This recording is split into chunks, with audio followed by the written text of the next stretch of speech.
एका गावात एक म्हातारी आजी राहत होती. तिला एकदा आपल्या लेकीला भेटायची इच्छा झाली. लेकीचे सासर दुसऱ्या गावी होते आणि वाटेत एक मोठे जंगल होते. आजीने आपली काठी घेतली आणि ती लेकीला भेटायला निघाली. चालता चालता ती जंगलात पोचली. तिथे तिला अचानक एक कोल्हा भेटला. कोल्हा म्हणाला, "म्हातारे म्हातारे, आज मी तुला खाणार." म्हातारी घाबरली नाही. ती हुशारीनं म्हणाली, "लेकीकडे जाईन, तूप रोटी खाईन, जाडजूड होईन, मग मला खा." कोल्ह्याला ते पटले. त्याने म्हातारीला जाऊ दिले. पुढे गेल्यावर तिला एक वाघ भेटला. वाघानेही तिला अडवले. आजी त्यालाही तेच म्हणाली, "मी लेकीकडे जाऊन जाडजूड होऊन येते, मग मला खा."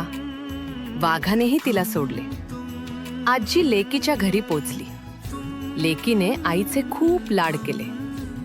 आजीने खूप दिवस तूप रोटी आणि लाडू खाल्ले आणि ती मस्त गुबगुबीत झाली.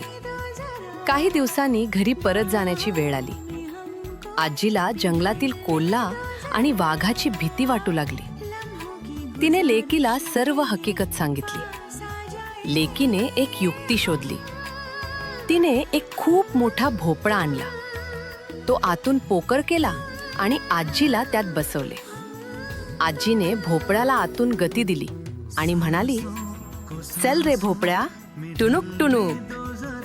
भोपळा पळू लागला. वाटेत पुन्हा वाघ भेटला. त्याने भोपळ्याला विचारले, "ए भोपळ्या, तू म्हातारीला पाहिलेस का?" आजी आतून बदललेल्या आवाजात म्हणाली, "म्हातारी बितारी मला नाही ठाऊक. चाल रे भोपळ्या, टुनुक टुनुक." वाघाला वाटले हा कोणी वेगळा प्राणी आहे, म्हणून त्याने भोपळ्याला जाऊ दिले. पुढे कोल्हा भेटला. त्यालाही आजीने असेच फसवले. अशा प्रकारे भोपळा घरंगळत म्हातारीच्या घरापर्यंत आला.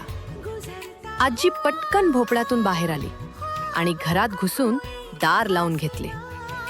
अशा प्रकारे हुशार म्हातारी कोल्हा आणि वाघाच्या तावडीतून सुखरूप वाचली.